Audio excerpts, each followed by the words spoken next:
All right, hey, so on Delicious and Nutritious today, we are making a signature dish of Chinese Sichuan cooking, but we're running it through the spice profiles of the Korean Peninsula, and we're starring an ingredient that some of you may have some preconceived notions about, but believe me, it's gonna taste great at the end of it. So if you wanna learn more, stick around because it's about to get delicious.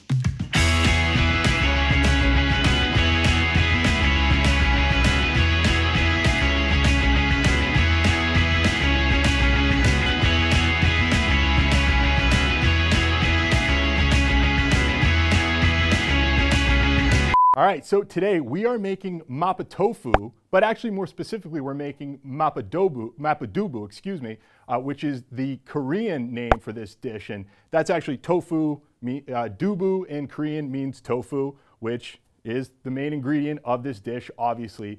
But I want to go back to what I mentioned in the opening, that this is traditionally a Sichuan dish, coming from Chinese cuisine, characterized by the mala flavor profile, which is a spicy, numbing flavor that's brought to you by Sichuan peppercorns in combination with hot oil. Usually they add pork in that in the Sichuan dish. Today we're gonna use lean ground beef because, as usual, we take inspiration off of recipes that are out there, and we take inspiration off of dishes that already exist to make them fit our nutrition plans, and we want to continue to make them delicious. That's the core tenets of the show, obviously. So again, this isn't traditionally the Chinese version. This isn't traditionally the Korean version. It's a little fusion of each with some of my own spin on it. So the star of the show, as I mentioned, is tofu today. And the first thing we're going to do is we're going to run that through a blanch. So what I'm going to do right now is turn on this pot of water to bring it up to a soft boil. And I'm actually going to start slicing this up first. So when this is brought up to a boil, it's ready to go right into the water. So I'm going to set aside some of our veggies that we're going to end up stir frying later today. Much like the fried rice episode we did previously, the previous episode before this, this is a stir fry in its core. It's a little different than the rice, stir fried rice, but essentially the cooking process is going to be very quick once we get over to it. It's all about the prep beforehand. We talked about it the last episode. Get everything in order, get everything prepped up, chopped up, because once you get it going in the pan, you don't have a lot of time to work with it because it's a hot environment. So I think it's called, in cooking in French cuisine, mise en place. Mise en place. Which maybe it's not that, I don't know for sure, but I think that means everything in its place. You are correct, sir. Not to be confused with mirepoix. Mirepoix. Which is a combination of onions, carrots, and celery. That's like a, I don't know what mirepoix is traditionally used for. But anyways, back to what I kind of know a little bit about as we head over to Cut Cam here. What we're gonna do is we're gonna cut this block of extra firm tofu into like 1-inch cubes. This is a pretty simple technique. I'm gonna cut it twice here horizontally. So there'll be 3 layers stacked on each other, and then we'll just make some vertical cuts into cubes.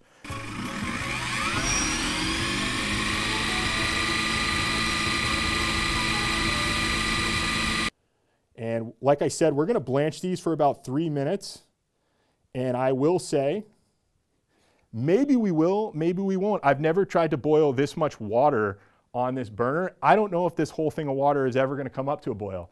If it doesn't, totally fine. This is a step that I've seen in some recipes. In others, it doesn't call for this. So whether you blanch it or not a big deal. It just kind of firms up the cubes a little more if you let them get in some boiling water for a little bit. So I think I've seen this in the recipe on the YouTube channel Future Neighbor, who I really like in their Mapo dubu recipe. But someone like Mangchi, our Lord and Savior, on her channel, she doesn't do this. So do whatever you'd like. And those were 2 channels where you could look at the Korean recipe for this. You can also check out KoreanBopsang.com for a written recipe that I draw from as well. If you want a Chinese recipe, you can check out someone like Mikey Chen or Chinese Cooking Demystified on YouTube. They all have, to the core tenet, very traditional recipes for Mapo tofu.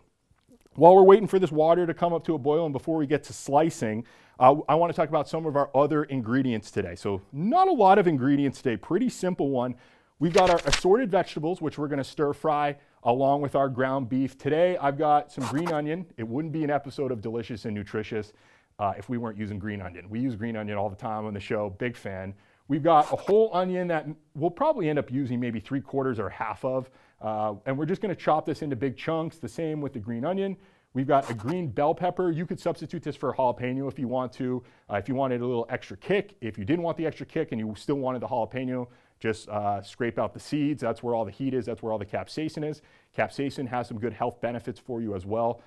If that's something that you're concerned about. I think it's one of those things where the heat, it's good for, I think, for your metabolism, I believe. Don't quote me on that. Don't quote me on anything. I'm not a doctor. I'm not a nutritionist.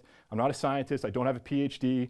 I have a regular bachelor's degree from Rhode Island College. We also have green squash, also known as zucchini.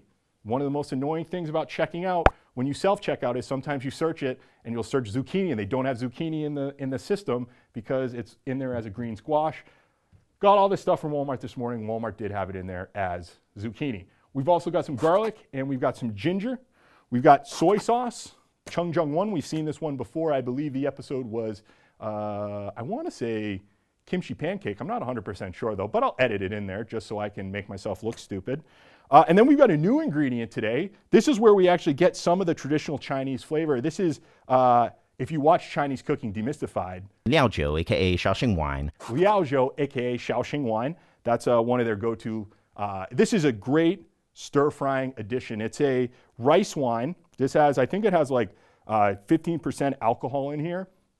Very salty, so if you tried to drink this stuff straight, it would taste disgusting, but it adds a ton of umami flavor. If you're stir-frying vegetables, you only need like a tablespoon. I use this all the time. You can see using a tablespoon at a time. I've had this for 5 or 6 months. I'm already down to here, so I love this. If I'm stir-frying veggies, if I'm stir-frying veggies for fried rice or for noodles, or if I'm making soups, where it has time to simmer to cook off some of that alcohol, I'll throw in some Liaozhou in there. Adds a ton of flavor. Also, for a little more flavor and a little more saltiness, we're going to add just a little bit of fish sauce today because I had this left over from when I made kimchi a couple weeks ago, and I'm not going to be making pho anytime soon. Maybe I will make pho eventually. I'm not 100% sure, but I'll be using some of this fish sauce today just so I can work through it and eventually use it. We also have some chicken stock that we're going to use a little later on, and then we've got the lean ground beef. This is 96.4 lean ground beef. So this 96% lean, only 4% fat. Compare that to if you were, most burger recipes call for 80-20, higher fat content, 9 calories per gram of fat makes, so if you have a higher fat content piece of beef or ground beef, the calorie content is going to be a lot higher. This is about 140 calories per 4 ounces. That's pretty good. That's in the same ballpark as chicken. It's slightly higher than chicken, but not by a whole heck of a lot. It's hard to find. I will say Walmart is probably the best place, the most consistent place to find it. And when you go to the ground beef section, they have like 6 different kinds. They've got the purple package is 96.4, but they've got blue, which I think is 90.10. They've got green, which is 93.7. Most places, the leanest you'll find is 93.7, but at Walmart, you can find 96.4. Love this stuff. Next, our 2 major Korean spices that I talked about as we're bringing this through the spice flavors of the Korean peninsula. In this little container here, hard to see, but we've got gochujang, which is fermented red pepper paste. This stuff is awesome. It's one of the major spice, one of the major ingredients in Korean cooking alongside gochugaru. This stuff, I have a 6.5 pound container in my fridge because much like kimchi, it's fermented, so it can sit in your refrigerator for a long time and still hold and not go bad. But as it sits and as it continues to ferment, the flavor just amplifies. It gets spicier, it gets smokier. This stuff adds a ton of flavor. We've got about 2 tablespoons in here, 60-ish grams of gochujang. You're probably gonna have to go to an Asian market. If you've watched this show, you know the Asian markets I like to go to. Asiana Market, East Providence, Good Fortune Market down on Pontiac Ave, H Mart up in Burlington, Asian Supermarket. I believe it's on, I don't want to say it's Hill Street in Worcester, but I think it begins with an H. I can't think of it, but it's right next to Harbor Freight Tools. Tim, what is it? Mill Street. Mill Street. Mill Street. Our cameraman Tim knows the Worcester area well. Mill Street is where it is, right next to Harbor Freight Tools. And there's an all-you-can-eat buffet, I think, attached to it as well. And then we've got gochugaru, red pepper flake. This stuff's spicy, not that spicy, or maybe slightly less spicy than like traditional Italian red pepper flakes. So these are 2 ingredients you're probably gonna have to go to an Asian market to get. along with the Liaozhou, the Shaoxing wine. I would say to pick these 3 things up. If you watch this show and you like what we've been making, I use these 3 things all the time, plus soy, plus garlic, plus ginger. That's like, we're gonna do tons of recipes on this episode. That's gonna start with a marinade or a sauce. That's gochujang, gochugaru, garlic, ginger, Shaoxing, soy sauce. Like, that's one of my go-tos. So this has come up to a little bit of a simmer, which is totally fine for what we're gonna be doing. It doesn't need to be like a rolling boil or anything like that. What we're gonna do is we're gonna move this into the strainer just to make it easier to get in and out of this pot. And we're gonna lose this cube here, doesn't matter. Again, we're just doing like a 3-minute blanch on this, just to kind of firm up the tofu a little bit. We're not cooking it through or anything like that. We're just getting it in this hot water just a little bit. And it doesn't even matter that all of it's not submerged. It's not that big of a deal. But we're just gonna let that go for about 3 minutes. I'm gonna set a timer on my watch so I don't lose track. And I already have one preset for 3 minutes. So 3 minutes, gonna let that blanch. Good time for us to go back over to cut cam and start breaking down our vegetables that we're gonna stir fry. And I'm gonna start with just breaking down a knob of this ginger. We don't need a lot of it. And you can pick this up at Walmart. Any grocery store has ginger. It's not that big of a deal. We don't need a ton. So what I'm gonna do is just kind of cut like this. And why am I using raw ginger compared to like a pre-minced ginger? You can pick up minced ginger in most of the Asian food aisles. Li Kum Ki is a brand that's readily available. You could totally do that, but I've recently started to get into using raw ginger and raw garlic because they just have way more flavor. It's way fresher, and it's so worth it when you only have a couple of basic aromatic ingredients in your recipe. So also what I'm gonna do, just to save myself some time, is I'm just gonna cut this into a square to get rid of some of the skin on here, the woody skin, which you wanna get rid of. So I'm just gonna kinda trim this up, and I have so much of it that it doesn't really matter that some of this is gonna go to waste. So we've got our ginger here. We're just gonna move this into that trash bag right there. And we got a little more skin on here that we're just gonna slice off like so. And then I'm gonna do like a basic, run-of-the-mill mince here. That's not gonna be correct at all. I'm sure there's a proper way to mince ginger and garlic.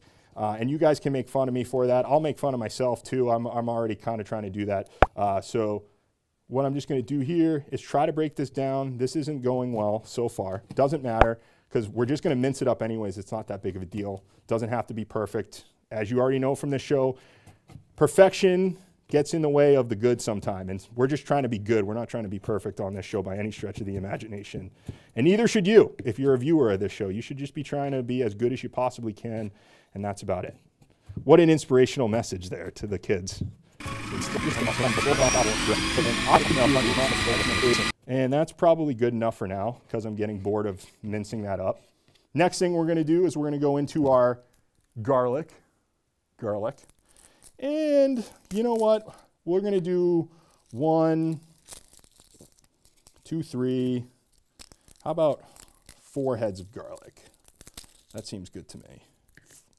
And we'll toss that in there. Our 3-minute timer is up, so we're gonna pull the slightly blanched tofu. Just kind of give that a strain there for a second. We're gonna move this to here to cool down for now. And we're gonna turn that off.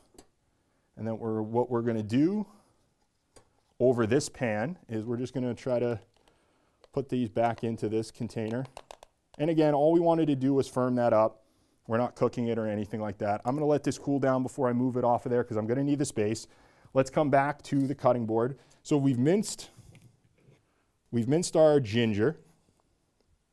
And actually what I'm gonna do with the ginger is I'm gonna move it into this spare bowl here to free up some room on the cutting board. Actually, I'm gonna not throw those in there. Ginger. It wouldn't be an episode of the show if I wasn't making a ton of mistakes. You guys already know that. So ginger's gonna go in there, that's gonna go in there. And then with garlic, peel off the skin, expose the bulbous end, toss the skin away because it's useless. It's not that useless, but in this In this application, it's useless. Then on this really rickety, flimsy table, I'm going to try to crush this garlic. This releases a byproduct called allicin. When something is crushing the cell walls, it thinks it's getting eaten or attacked. So it starts to make the allicin. And the allicin is what's really, really good for you in garlic. It's like a 2-part epoxy. It has a ton of major health benefits. If you want to know more, go watch It's Alive with Brad Leone, the old episodes where anytime garlic comes up, he talks about crushing it, releasing the allicin. It's good for your overall health. So what we're going to do here, just with the side of the knife, we're going to press down. You're going to feel it give right there. Perfect. Just push that off to the side and do that with all 4. You can, that's actually a little small one right there too. And the first thing, again, is you get that big garlic smell when you do that. And there's nothing in the world that smells better than garlic. I don't care what anybody says. I'm sure there's some old gentleman watching this going, yeah, unless you're going to be kissing somebody, you don't want to have the garlic smell. I made the joke before you did. All right, back to crushing the garlic. We're going to get some angry emails. More than we already get. Just kidding, we haven't gotten any negative emails. So then, peel the skin off of the bulb and have a trash can handy for this, which we're doing it over a trash can. Not really a trash can, it's a spare bin. And we're just going to go through that process. Nothing special there. This will be sticky because of that allicin process. I mentioned it's like a 2-part epoxy situation. Just, you know, it's worth putting up with, to be honest with you. It's worth with the raw garlic. If you want to use pre-minced garlic, go right ahead. I'm not gonna tell you not to. If it's more convenient, if it's easier for you, you will do that on most nights where I don't want to put in a little bit of extra effort. But today on the show and recently I've been wanting to put in that extra effort. So that's what I'm going to do. So now that we have this garlic, we are going to mince it up. Again, the same thing we kind of did with the ginger. We're not going to get too fancy. We're just going to kind of try to chop it up as best we can and then do that hacksaw motion to mince this up.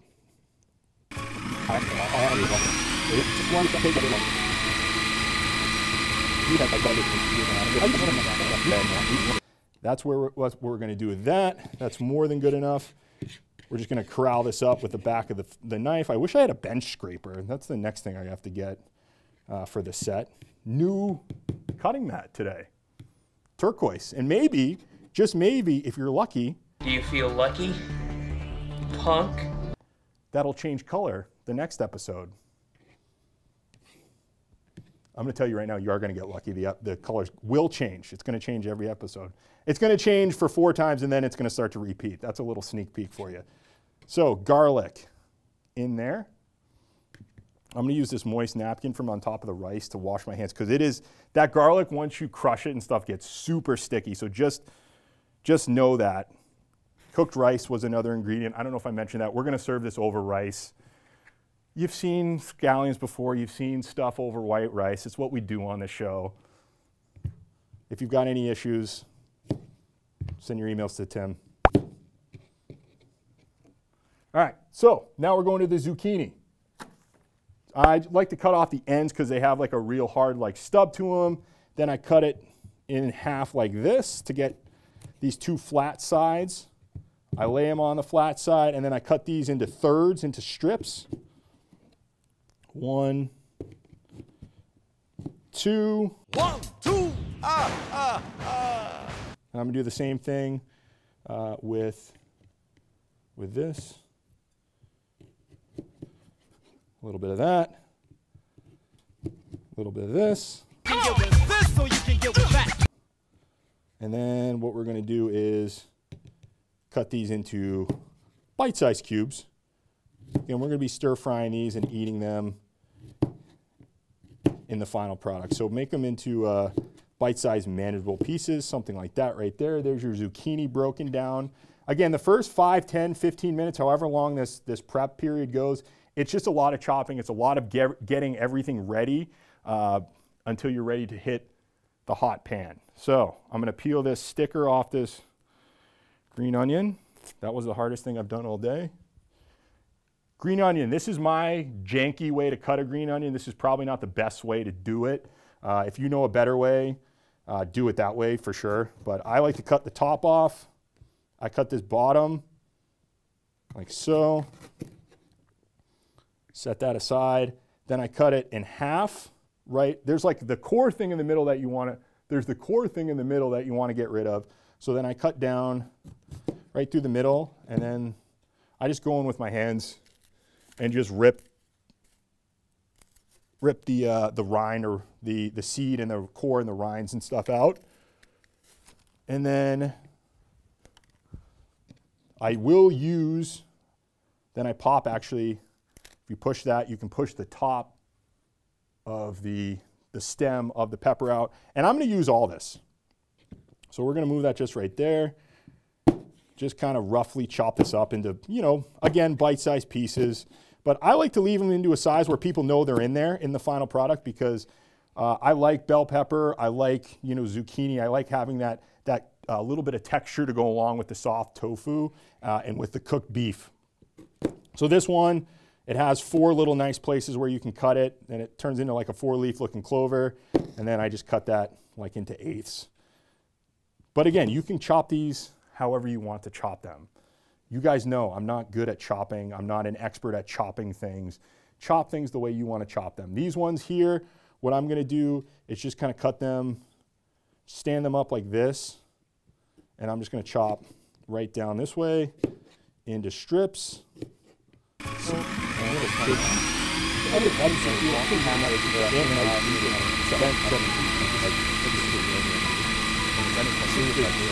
All right, so we got zucchini, we got green onion. Nobody should let me chop for this long because I just start talking about the most random stuff on earth. Okay, green onion, you've seen it, the root end.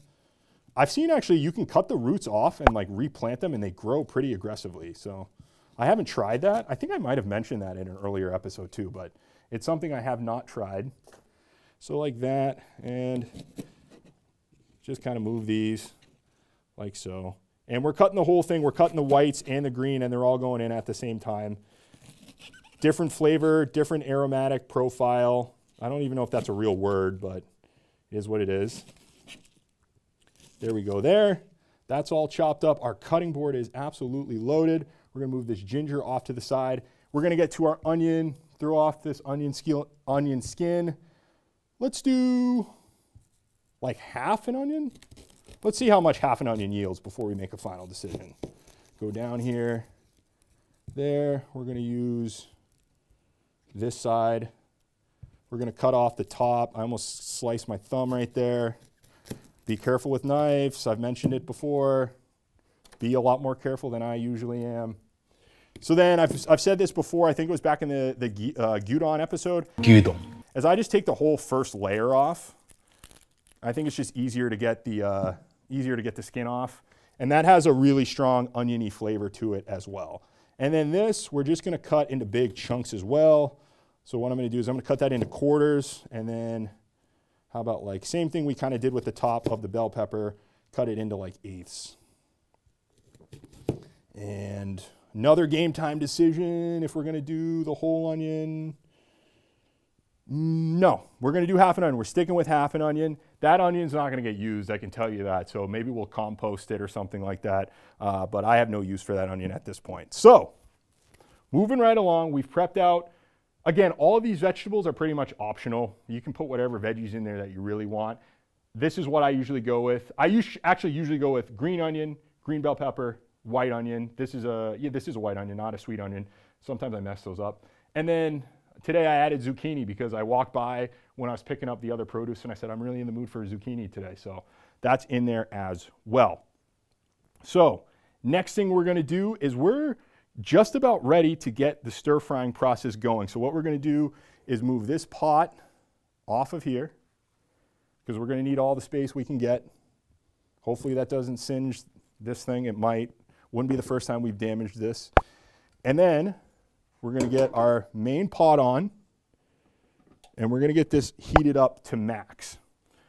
So at this point, our rice, as same with the gyudon episode, this is just my pre-cooked rice done in the rice cooker, reheated 145 in the microwave with about a tablespoon of water and a wet paper towel on top of it. That's what we're going to be serving this over. Our beef's going to go in here. We're actually going to start it off first by throwing our aromatics in. Then as we go, we're just going to build up the flavor. We're going to add our gochugaru, we're going to add our gochujang, we're going to add a little bit of soy, and then we're going to add the chicken stock in here. We're going to add about a cup and then another quarter of a cup as it cooks down a little bit. And then we're going to make a little cornstarch slurry that we're going to use to tighten up the sauce. So as this is getting warmed, we're going to step away for just a moment. When this thing's heated up, we'll get back to the cooking process here on Delicious and Nutritious. And later. All right, I probably edited in the SpongeBob a few moments later GIF thing to get us from point A to point B. This pan is getting nice and warm, so what we're going to do, extra virgin olive oil spray, set it time and time again, says 0 calories, not 0 calories. You already know that if you've seen the show. So a quick spray, 2, 3.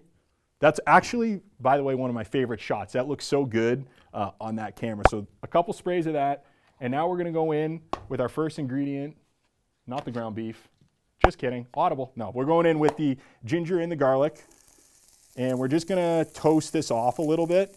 You have to be careful with ginger, overcooking ginger, because it gets pretty bitter and acidic if you overcook it. So at this heat, we're just going to go for like a minute. And remember, we talked about getting everything ready beforehand so it can be a quick process in the hot pan. So just kind of toss this around. We're going to go for like a minute. Again, one of these moments on the show where I wish you could smell what we're smelling in here, because it smells great. And once you get it in the pan, it really opens up the flavor of the garlic. It opens up the flavor of the ginger. It's pretty fantastic. I don't like the look of this piece of garlic, so I'm going to scoop that out. Again, we're not perfect on the show by any stretch of the imagination. If this isn't your first time, you already know that.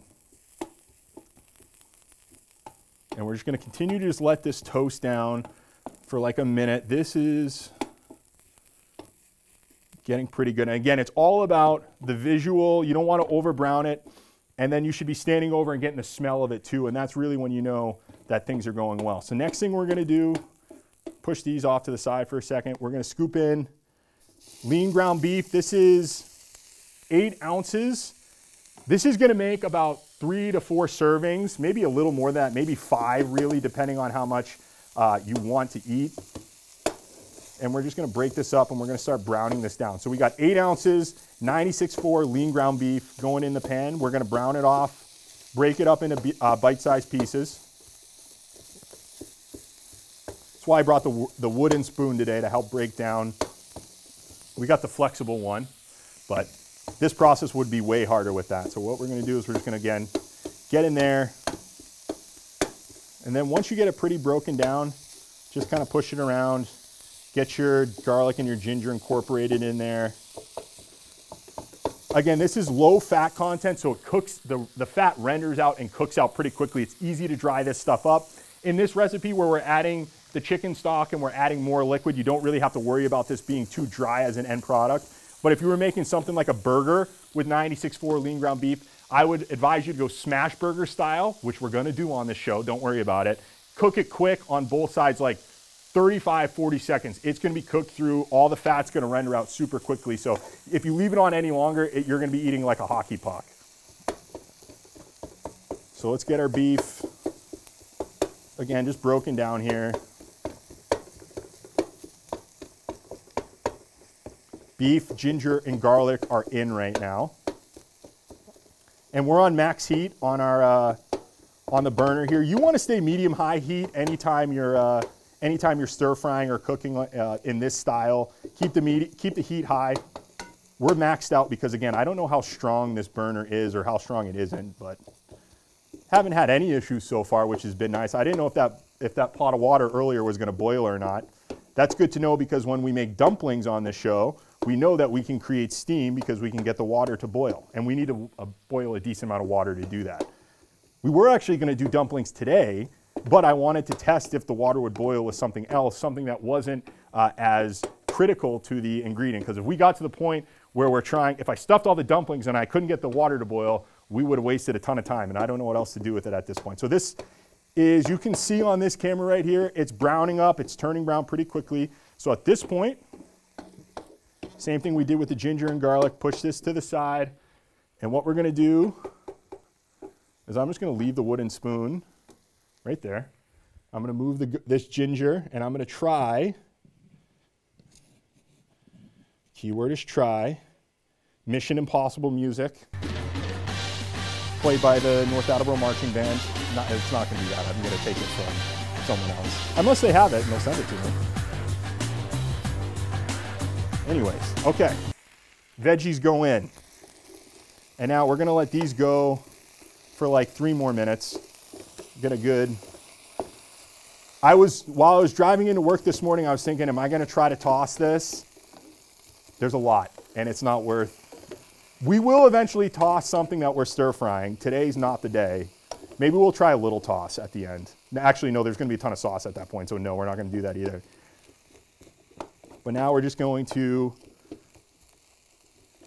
kind of cook down the veggies that we threw in here for a couple minutes. And I like to kind of go in here and break up some of these pieces of onion so they're not huge chunks, but I do like to leave kind of like the rustic style big chunks of onion in there in general. Sometimes they can be hard to break up, and you can even just bust right through them if you want and do that. That helps break them up.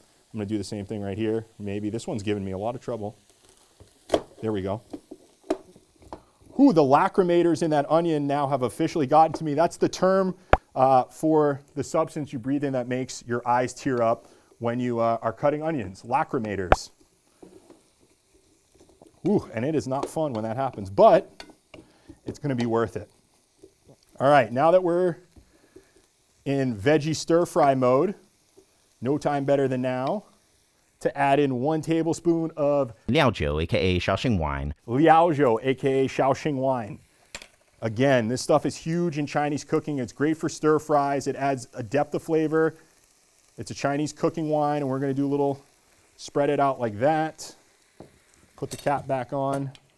And then what you wanna do, again, the aromatics of that, ton of flavor. And the heat from the pan is gonna cook off the alcohol content, so don't worry if you're serving this to minors or anything like that. With most cooking alcohols, it cooks right off. So what we're gonna do is get a good toss with that Liaozhou now in there. We're gonna flatten this out a little bit, get everything as close to the surface of the pan as possible so we get that nice browning on all of these.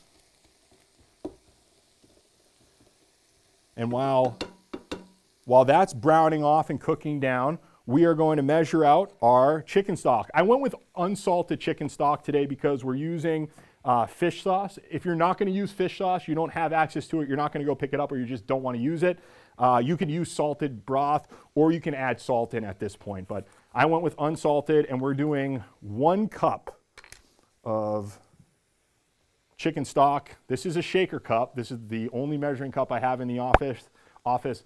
8 ounces is 1 cup. We're gonna need a total of 10 ounces. So we're gonna go to that line right there that you definitely did not see. It doesn't matter. In we go. Perfect. 10 ounces. But again, that's 1.25 cups of chicken stock. Chicken broth. Chicken stock. I don't know the difference between chicken stock and chicken broth, to be honest. I'm assuming there is because they have different names.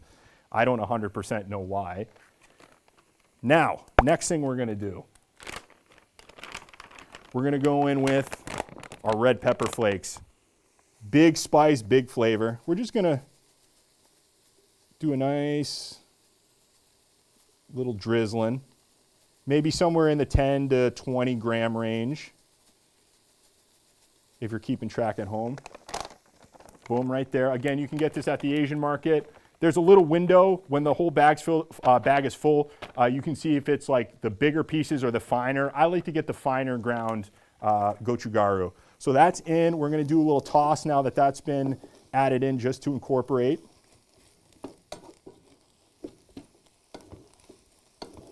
We might even end up adding a little more. Just get a nice, and again, if you were at home and you wanted to toss it like a real chef, you could. But even using this, I just knocked a piece of zucchini onto the rug, so that's gonna be, I'm sure I'm not gonna hear about that in the future. So So just get a good toss with the red pepper flake in there. Then the next thing we're going to do, again, the heat is still on high. Let's add in, we're going to add in about a cup of the chicken broth, chicken stock, chicken broth. Add about 2 more ounces there. And we're going to let this sit and come back up to a boil before we add in our gochujang. Few moments later. All right, so we've got our chicken stock up to a boil at this point. We're just going to add a couple more things while this is going. A tablespoon of soy sauce is going to go in. Chungjang one of my favorites. Last time I was up in H Mart, I bought a new bottle of it. So when this one goes, I'm going to be fully stocked, even though I have to go to H Mart pretty soon anyways, for more red pepper paste, which you saw in the kimchi or in the fried rice episode. We're also going to do, we're not going to go crazy with the fish sauce. We're going to do like half a tablespoon. Just going to eyeball it here in the tablespoon measure, something like that. It's strong, so don't, if you're new to it, don't go crazy. And then, time for the gochujang, this paste right here. Smells great. It's got like an alcohol-y flavor or smell to it because it's been fermenting. Again, so much flavor in here. This has been fermenting in my mini fridge now for a while. I've used it a few times, but again, I have 6 pounds of it. When you're using 30 grams at a time, it's going to take me a while to get all the way through it. And I cannot wait because I think the flavor is going to really deepen up. So now that that's in, we are going to move this spoon for just a moment. And then we're going to incorporate that into the broth. And we're going to continue to let everything cook down for like another minute or two, I would say. Everything's about a 1 to 2 minute cook time. Use your sense of smell and use your vision to decide when things are cooked down to the point that you want to. But I think the guidelines most of the time is like 2 to 3 minutes every time that we've added an ingredient to just let everything cook down and melt together.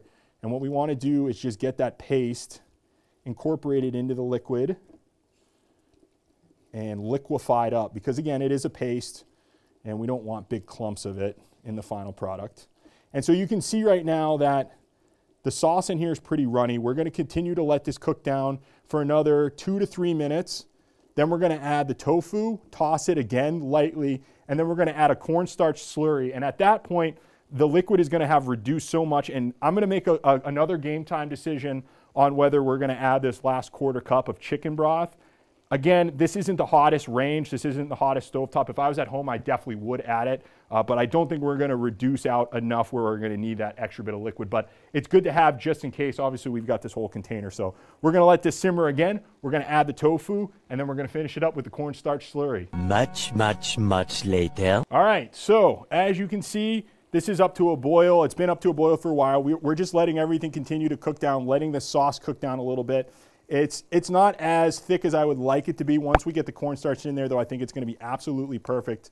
So at this point, the onions are pretty much translucent. We're pretty much done. So what we're going to do is we're going to add in our cubed tofu. Again, we blanched it. You don't have to do that. And we're just going to just kind of separate them. We're going to try not to break the cubes. And we're just going to toss to combine. And what I like to do is just a nice folding motion. I understand that, but how do you fold it? Do you fold it in half like a piece of paper and drop it in the pot, or what do you do? Tofu's in. We folded it in to keep those cubes intact. And the last thing we're going to do, just to thicken up the sauce just a little bit, you can see that when you run a spatula, it kind of fills the valley that it leaves. And I want it to be just a little thicker than that. So what I'm going to do in this little container here, I'll put that right there for now, is I'm going to add like half a teaspoon of cornstarch, a little bit of that, and then we're going to add, we're just going to go in this container so you can see, and then we're going to add a little bit of water, like a spoon's worth, maybe another, and we're just going to make a cornstarch slurry, like so. You just mix it up, and it turns into this kind of, I think this is the stuff that they use in the science experiment where you make a slurry and then you put it on a speaker and it turns into like the monsters or whatever. That's a cool cornstarch monster. We're just gonna add that in, and then we're gonna go back and just kind of mix this around a little bit.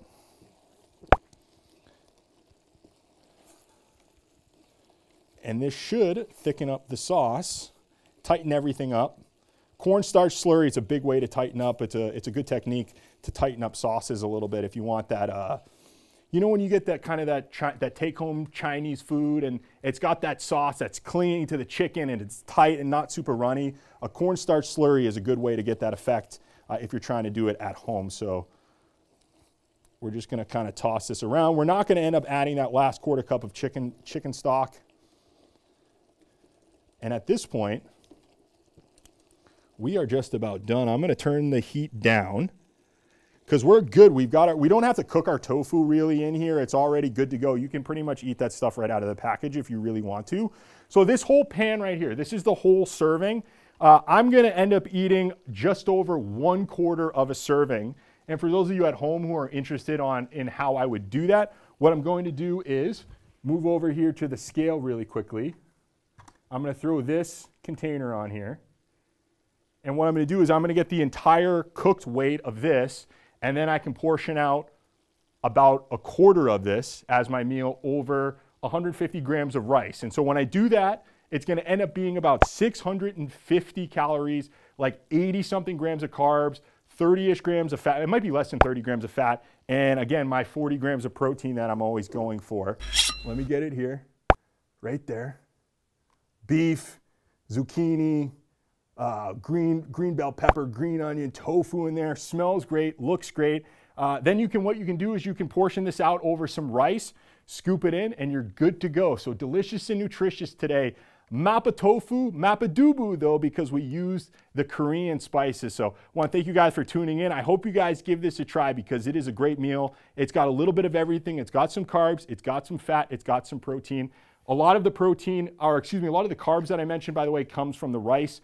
Other than that, you're really only getting carbs from the vegetables and the tofu in here. So this is a great dish. You could eat it like this. You don't have to serve it over rice. You can do whatever you'd like. I'm going to serve it over some rice. I'm going to let you guys know on the internet how this tastes. So hope you guys enjoyed it. I hope you guys try to make Mapo tofu. We'll see you again on another episode of Delicious and Nutritious.